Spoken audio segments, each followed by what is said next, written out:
जय श्री राधे। पूज्य श्री सद्गुरुदेव भगवान के चरणों में प्रणाम।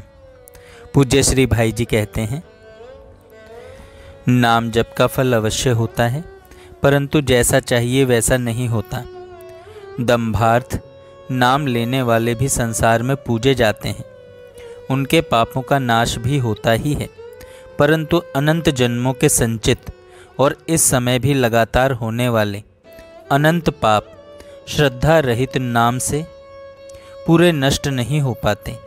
नाम से पूरा फल प्राप्त न होने में श्रद्धा के अतिरिक्त एक और प्रधान कारण है साधक का सकाम भाव। हम बहुत बड़ी मूल्यवान वस्तु को बहुत सस्ते दामों पर बेच देते हैं। सिर में मामूली सा दर्द होता है तो उसे मिटाने के लिए राम राम करते हैं। 100-50 रुपये कमाई के लिए राम नाम लेते हैं। स्त्री बच्चों की आरोग्यता के लिए राम नाम लेते हैं। मान बढ़ाई पाने के लिए राम नाम कहते हैं। संतान सुख के लिए राम नाम कहते हैं। फल यह होता है कि हम राम नाम लेने पर भी कमाने के साथ ही लुटाने वाले मूर्ख के समान जैसे के तैसे ही रह जाते हैं। चलनी में जितना भी पानी भरते रहो सभी निकल जाएगा। हमारा अंतःकरण भी कामनाओं के अनंत छेद से चलनी हो रहा है, इसमें कुछ भी ठहरता नहीं। राम नाम का फल कैसे हो? प्यास लगी हुई है, जगत में सुख की पिपासा किसको नहीं है। पवित्र जल का भी झरना झर रहा है।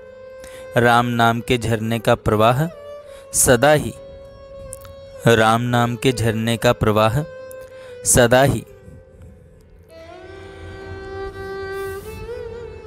अबाधित रूप से बहता है, परंतु हम अभागे उस झरने के आगे अंजलि बांधकर जल ग्रहण नहीं करते। हम उसके आगे रखते हैं हजारों छेद वाली छलनी, जिसमें न तो कभी पानी ठहरता है और न हमारी प्यास ही बुझती है। सकाम भाव से लिए हुए नाम से भी नाम के असली फल आत्यंतिक सुख से हम इसी प्रकार वंचित रह जाते हैं। प्रथम तो कोई भगवान नाम लेता ही नहीं, और यदि कोई लेता है तो वह सकाम भाव से धन संतान मान बढ़ाई की वृद्धि के लिए लेता है। नियमानुसार फल में जहाँ का तहाँ ही रहना पड़ता है, परंतु नाम की महिमा अपार है।